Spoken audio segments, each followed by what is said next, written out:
You're listening to The Trial Lawyer's Handbook, a courtroom preparation podcast series brought to you by Holland & Knight. This series is hosted by litigation attorney Dan Small. Listeners of this series will gain a fresh perspective on how attorneys can address various trial preparation issues and set themselves up for success in and out of the courtroom. The Cammarata Organization, the would-be godfather of Houston, Texas, that I prosecuted as a young lawyer with the U.S. Department of Justice's Organized Crime Strike Force, engaged in a wide range of traditional criminal enterprises: loan sharking, prostitution, bookmaking, theft, extortion, you name it, but not drug dealing. In the traditional mafia world that Sam Cammarata came from, drugs were dirty. Only young punks or druggies sold drugs. And drugs could hurt families, even mafia families. Kill if you had to, but don't sell drugs. But the Bible says the love of money is the root of all evil. And selling drugs, it turns out, makes money. Lots of money. Sam and his associates watched while these young punks made more money on one drug deal than they might make in a month of their crimes, their traditional crimes. And so finally they got into the drug business. They made money, but not as much as they'd hoped. Two problems held them back. They were overly ambitious and overly violent. Drugs is, after all, a business like any other. The same economic principles apply. It just happens to be illegal. Almost any business starts out relatively small, then hopefully grows in a way that is both successful and sustainable. Many businesses have failed to do this.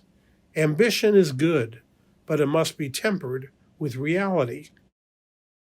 For the Cammarata Organization, the ambition problem was highlighted in Lebanon, of all places.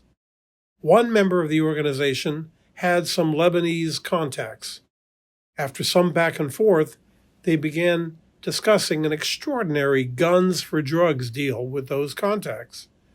But Cammarata's people oversold their access to the high-end weapons that the Lebanese wanted. And when they sent someone to negotiate the drug part of the deal, it got worse.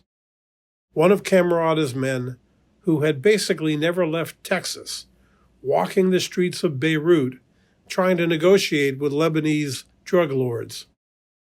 Well, he was lucky to get out alive, and the deal never happened. The other problem was violence. Sam Cammarata's number two man, Tommy Tisch, was vicious and violent. He believed that violence was the answer to almost everything. So that's how they approached the drug business. They'd set up a drug buy and then assault or murder the sellers and steal their drugs. Or they'd set up a drug sale and then assault or murder the buyers and steal their money. It made for quick and easy profits. But they couldn't figure out why they weren't making as much money as the punk dealers that they had emulated to begin with. Any good businessman could have told them. True success in a business like this is not defined by the first sale.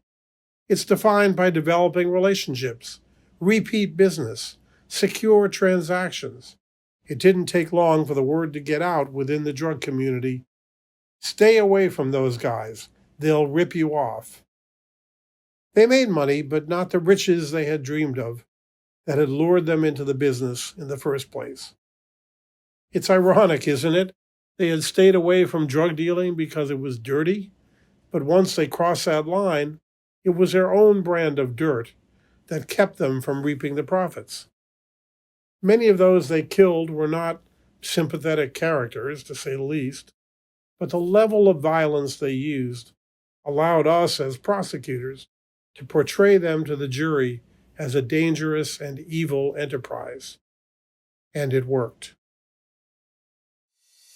Thank you for listening to The Trial Lawyer's Handbook, a courtroom preparation podcast series brought to you by Holland & Knight.